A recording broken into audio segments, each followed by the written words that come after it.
Mwiriwe neza mwese.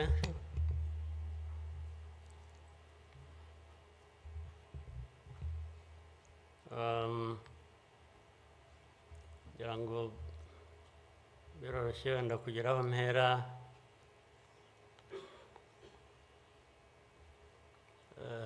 Ndahera ku mateka Bizimana yatubwiye.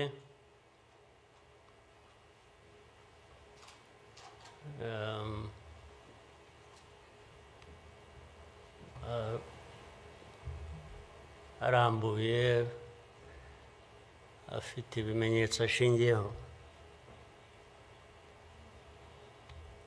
ariko ndagira ngo mbanze nshimire mwese abari hano mwaje kwifatanya n'igihugu n'abanyarwanda, cyane cyane mwebwe abaturuka hanze mu bindi bihugu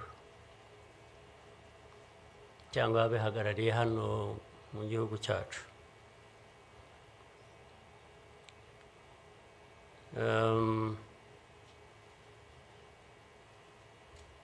Ndabashimira kuko kenshi ko dusigaye tubibona ko bisigaye biri.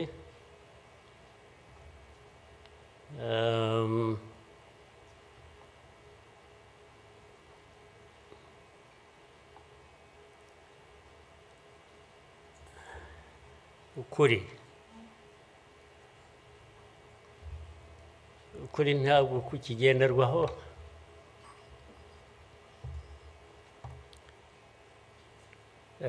Ni nacyo gituma, ariko reka mvugane, hari umuntu w'inshuti yanjye wigeze kumbaza ati ariko wowe nk'umuntu ubaho ute ugahuza bimwe, ndaza kubivuga mu rurimi rw'amahanga. Arambaza tubaho ute ugahuza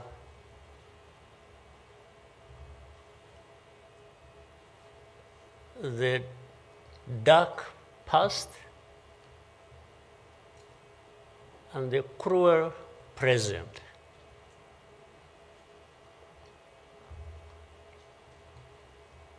But how do you manage that?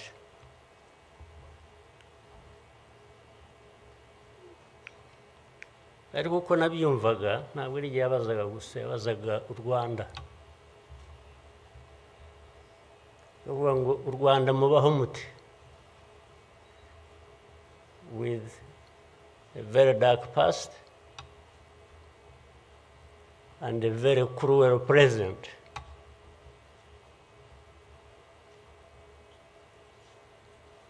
Icyo namushubije nuko from the beginning we were under an illusion that the two were siblings and we had to deal with them as such. You have to deal with the cruel present,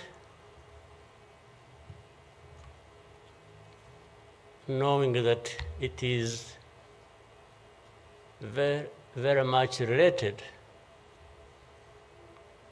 to the dark past. They are inseparable.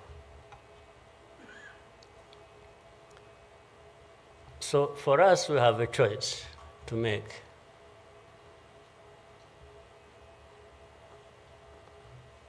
You are either crushed in between and you stop existing, or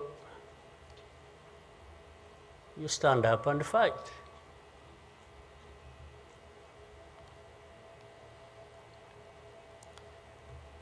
When people are saying in the testimony that, the hope they have and that what happened here 30-something years ago will never happen again.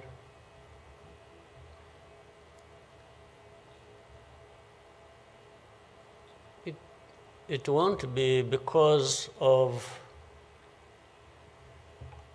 those who were responsible for that dark past.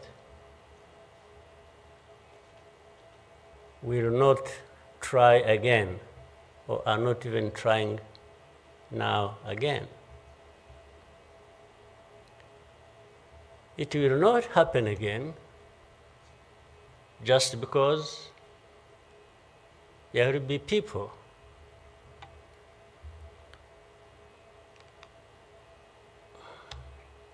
who will stand up and fight.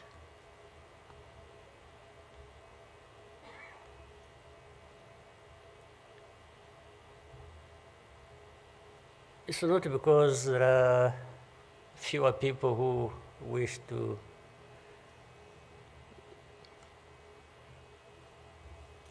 perish or who would have wished us all to disappear, this country to disappear.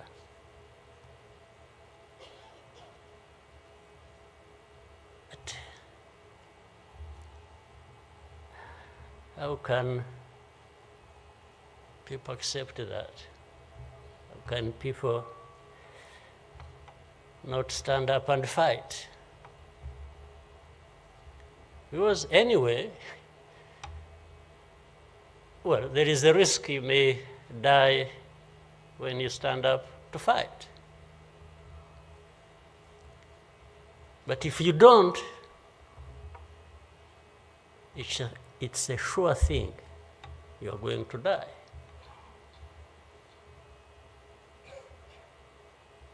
So why don't I try the former? Why don't I try to stand up and fight with the chance that you might survive and live on your life as you want it, instead of giving up and you let people treat you as if for you to live, it's a favor that they are going to do for you. Why?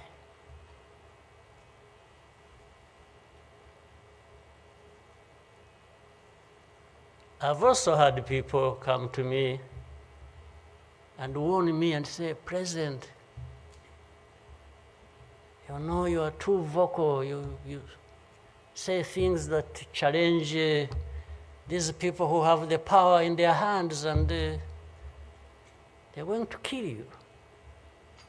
Well, first of all, it means they are killers.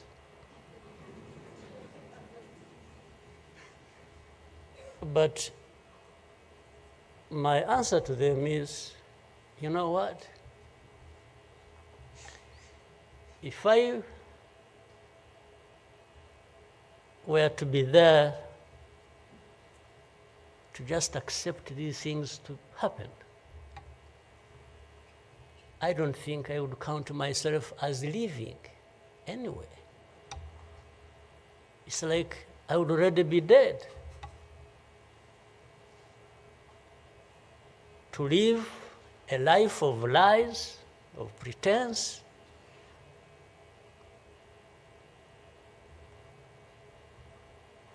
and all my life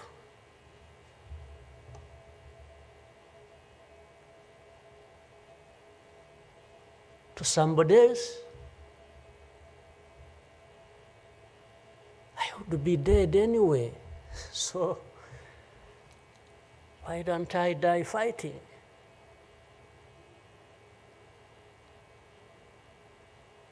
So you Rwandans, why don't you die fighting? Instead of dying anyway, just dying like flies. Why? But my message goes to other Africans who live like this on a daily basis, who are dehumanized. And they accept it and they beg. I can't beg to live. I can't beg anybody.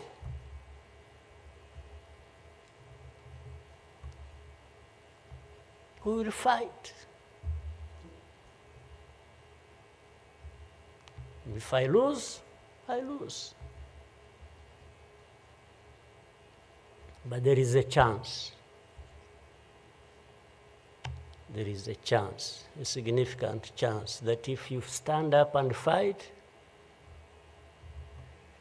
you will live. And you will have lived a dignified life that you deserve, that anybody else deserves. So these people who are there to the UN, they are there to these Western capitals, they are everywhere, they are just saying, Rwanda, this small country, this Rwanda. I mean, you see, when you're talking about Rwanda and ganging up together against Rwanda, you think it's some country that is, Then when I remember the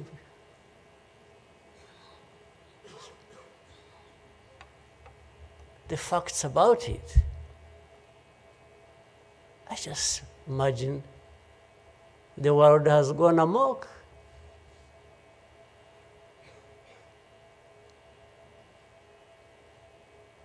But in the midst of all that,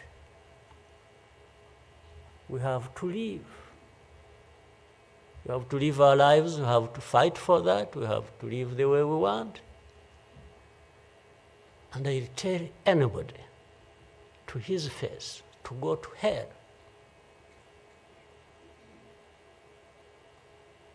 If anyone comes around and thinks they can, they come and say, hey, we're going to sanction you. To what? Go to hell. Just go to hell.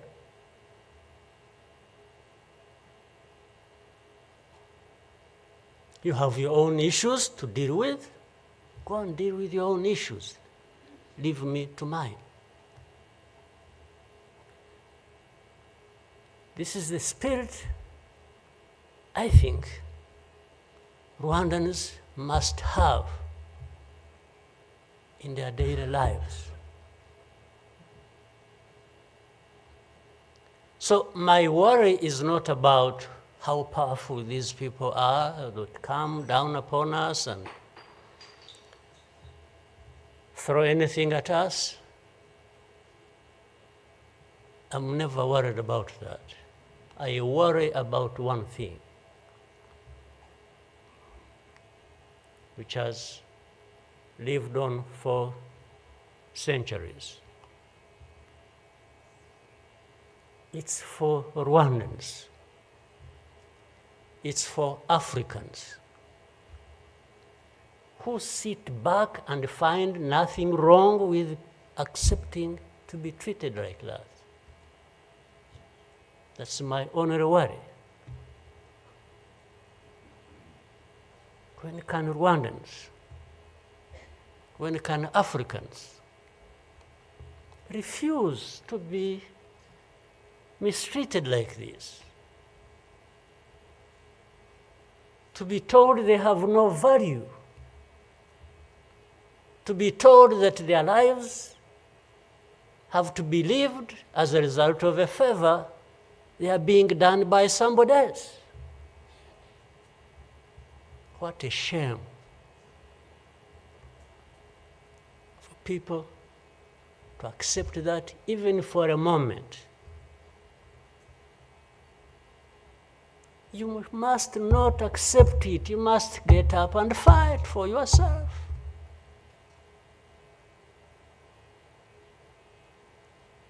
And then you have fools leading countries and being used as puppets.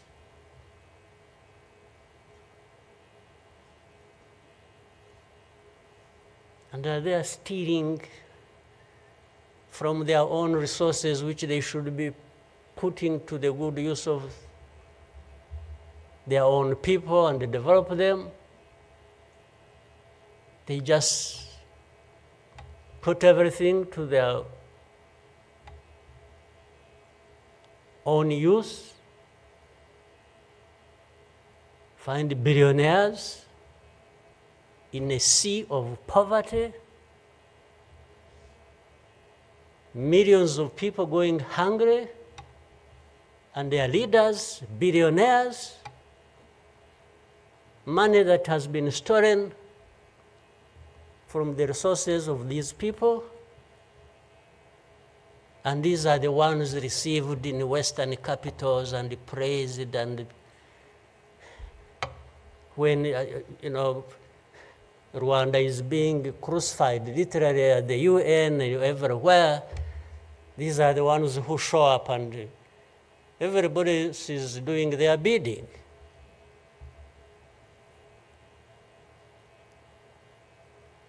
They don't talk. These ones don't even say a thing. There is somebody to say it for them.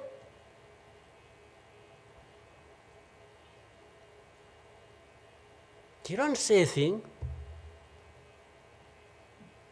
Even in meetings where solutions are being thought about and crafted and so on, they are absent because somebody else is there. They are addressed there. When their name comes up, they say, no. You see, I see it on a daily basis. Somebody has agents, orders them, pays them to go everywhere preaching hate speech, killing people in broad daylight, setting fire on these people, burning in broad daylight. And when it comes up for discussion, they say, no, it's not this one. No. You see some other people, we look for them. But the person keeps coming up. He says, no, I will take the war to Kigali, I remove the government, these Tutsis, we are tired of them, like they were tired of them 31 years ago. Here. And it's okay. These wonderful people, these powerful people who tell us what to do and what not to do, they are okay with that. They are fine with that.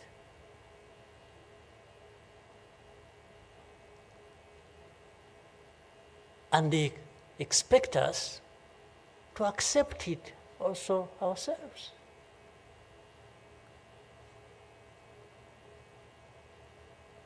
In broad daylight.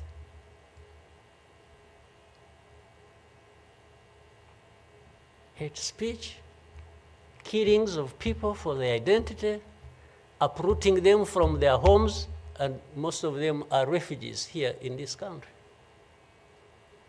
We have 125,000 people as refugees who have been living in camps, uprooted from their homes in Eastern Congo.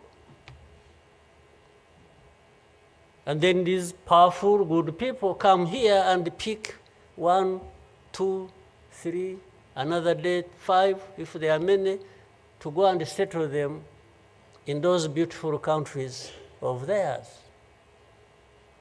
And they leave the majority here. And they expect us to be thankful that that's a huge gesture of generosity. First of all, they take them knowing that these are actually refugees from a neighboring country. They don't take them as Rwandans. They take them as refugees from Congo.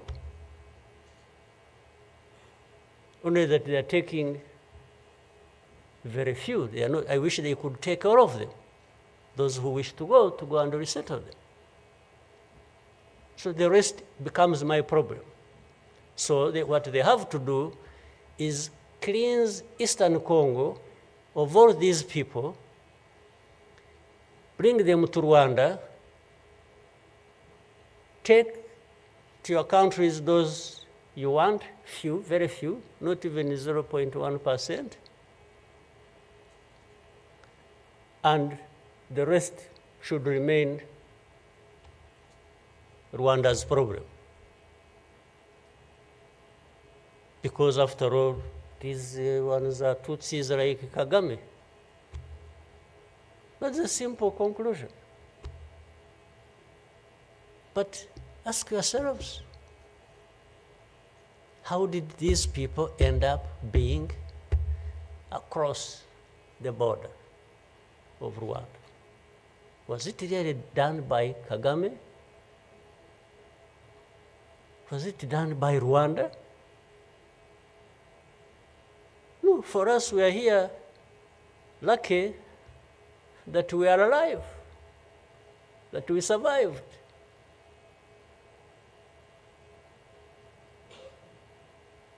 So,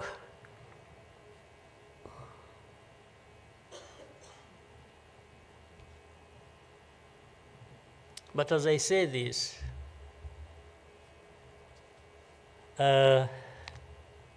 even for my sanity and the country's sanity, we have sometimes to just try to do things differently. Meaning,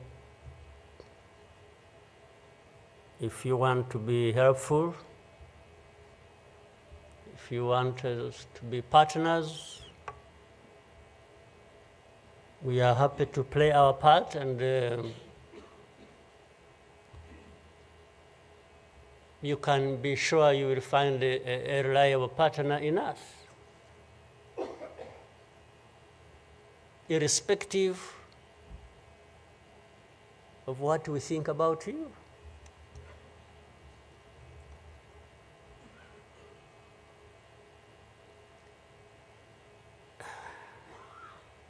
You know, this whole thing you see every day, you know, you have heard of groups, what is it? Group of experts. You have heard of that thing? These are people who go around, experts who are supposed to know better our situation than ourselves. Can you imagine?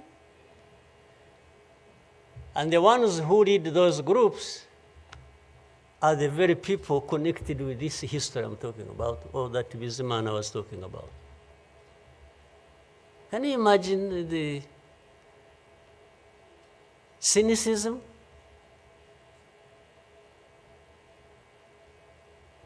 And this expert comes to me and asks me, you know, but this, So the whole thing about genocide, this ideology that has killed millions of people, has been turned into a problem of minerals. You know, it's okay. Let's imagine it's a problem of minerals now. Was it a problem of minerals in 1994? Which minerals were we fighting for here? Just imagine. Which minerals?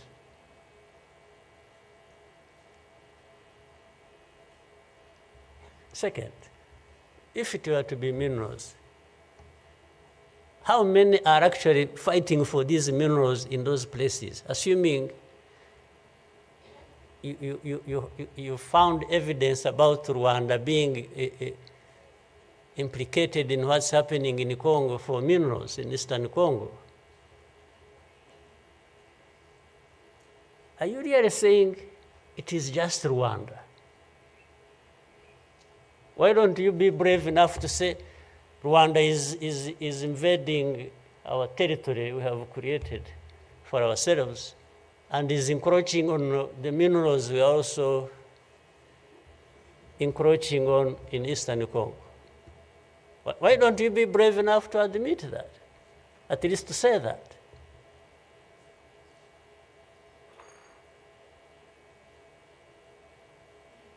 Minerals?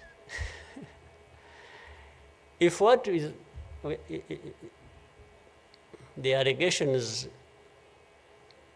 if these allegations were true, you know what? Rwanda would be as rich as you are, those who make the accusations. We would not be needing your money at all. Which you give us nothing and you come and beat us up for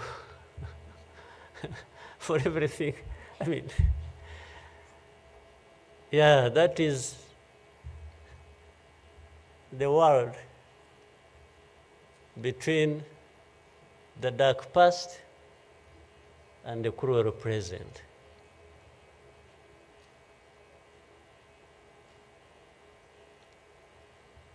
But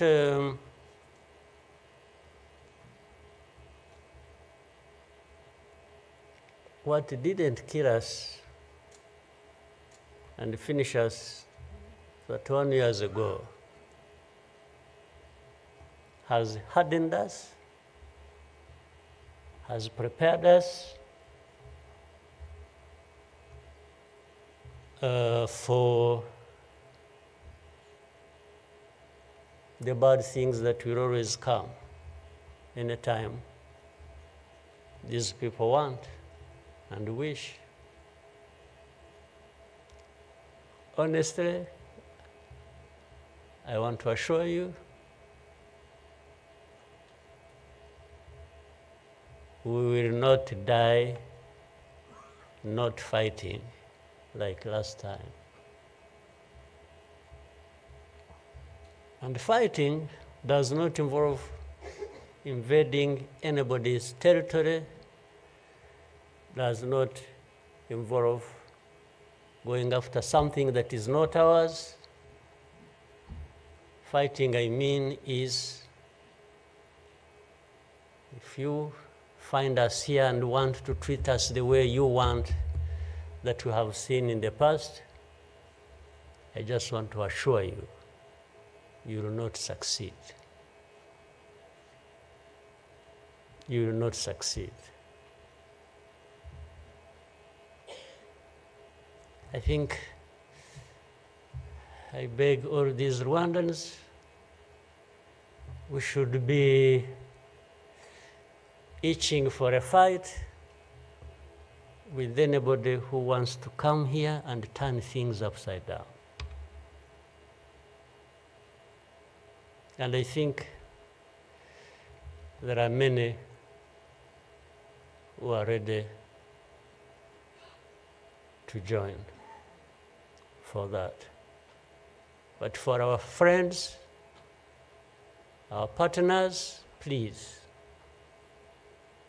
don't misunderstand us, don't mistreat us. We have had enough of it. Take it somewhere else. Take it somewhere else. You know, this Bizimana who was telling you this whole history, by the Bizimana, if you could compile that and distribute it to our friends and all of us. I actually want a copy of what you... But I think you should give our friends and others, they need to... Much as in the cruel present, facts don't matter, evidence doesn't matter, the truth doesn't matter. What matters is what pleases you on any day, and doesn't matter what facts about others. But and I was saying this because this man made another presentation another time that involved the same people he was talking about. And the next day, from embassies, people came to him, threatening him. Yeah. You know, they even, they're so foolishly brave to just, you know, they went to him. And I think another message went through Foreign Affairs. It's like this man who is saying this, and he was not saying it is not true, but he was saying no for daring to say it, even if it is the truth. Yes, they threatened him, and they even started threatening he will not get a visa to travel to some places, face to face, like that. Somebody from the embassy threatening our minister. Of course, I can't blame them that, given this history we have had, that from the embassy they even think they are above the minister. Yeah. He just come and say, you dare say this. He wasn't saying, this is contrary to the truth or evidence we have. Why did you present lies? No. He was just saying, whether lies or truth, you shouldn't have said it. That is the cruel present we live in, but we must confront it, and we will. We shall. No question about it. I've also told people that anyway, for us, we are in a sort of not bad position, because the worst has already happened to us. I don't think anything worse will happen, ever. So those who are scared, fearful of anything, I just want to console you in some way, if you may, that actually the worst has already passed. When we lost the people during that time, the young man was giving a testimony about. Do you think anything like that would ever happen again? I don't think so. So why would we be scared of anything? The worst. The hurricane came and we took cover and things, and it has passed. And we rebuilt. We rebuilt our strength of all kinds. I don't think there is any other hurricane that will come and sweep across the country, destroying everything. I don't think so.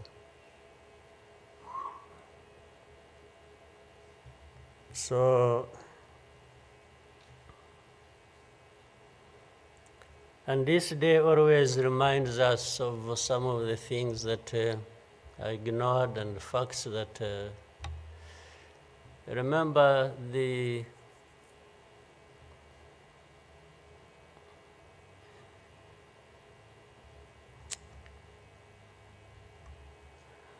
book written by somebody many of you know, Philip Gurevich, with a very long title. When he and this is a man who, well, at least I would have wished if they could think of such a man and put him in the group of experts, maybe they would benefit from. But you bring somebody just because she comes from a country that colonized Rwanda and that becomes the expert. I think that's not serious. But he said that the title of the book was, "We wish to inform you that tomorrow will be killed with our families." You know, who were they informing? And who was going to stop that? And who was going to come to their rescue? Nobody. It just happened as they said it. People kept telling the world, "We want to inform you that tomorrow we're going to be killed with all our families." And who cared? And the families were killed indeed, including the family of the young man who was testifying here. Well, including our families, those of us standing here, who have been demonized every single day about our history. The history where there is a force that always has been attempting to turn victims into perpetrators. So these people who give testimonies and say what happened to them, they are actually now perpetrators. They are no longer victims. So the cynicism I was talking about of what happens in this world is that these very people who barely survived and who lost everything else and their families are now the victims, the perpetrators, no longer victims. That's what the world wants to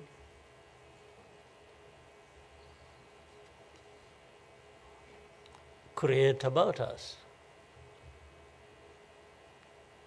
I think I should, even for, again, the sake of our sanity, maybe we'll always, you know, during the war times, to keep my own balance, you know, there used to be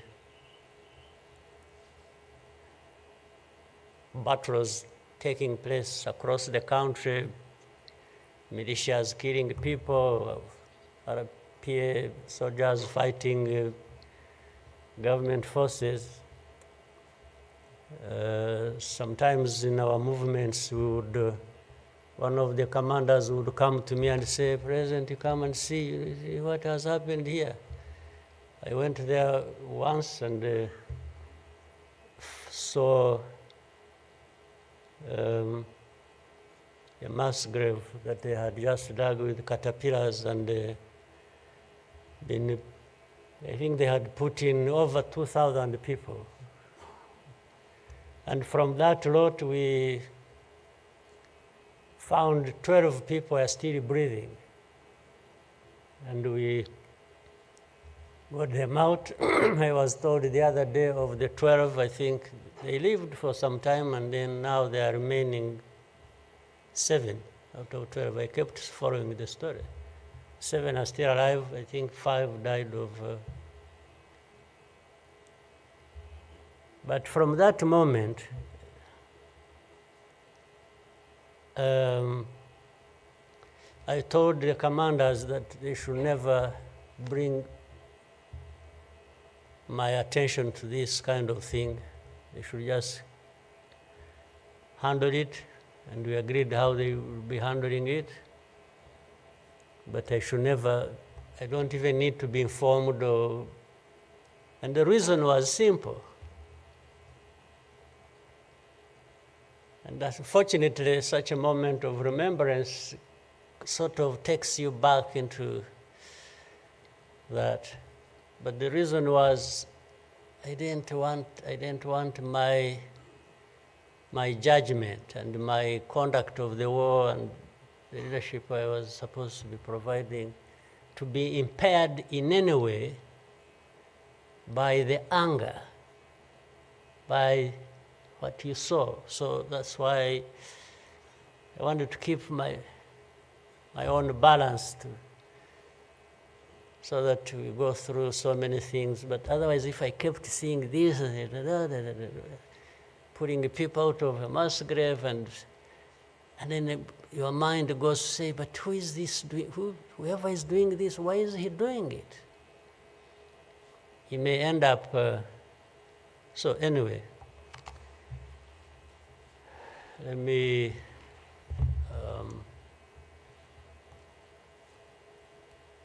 end here. There will always be another day, another year to commemorate our lost people. But for Rwandans, I beg you,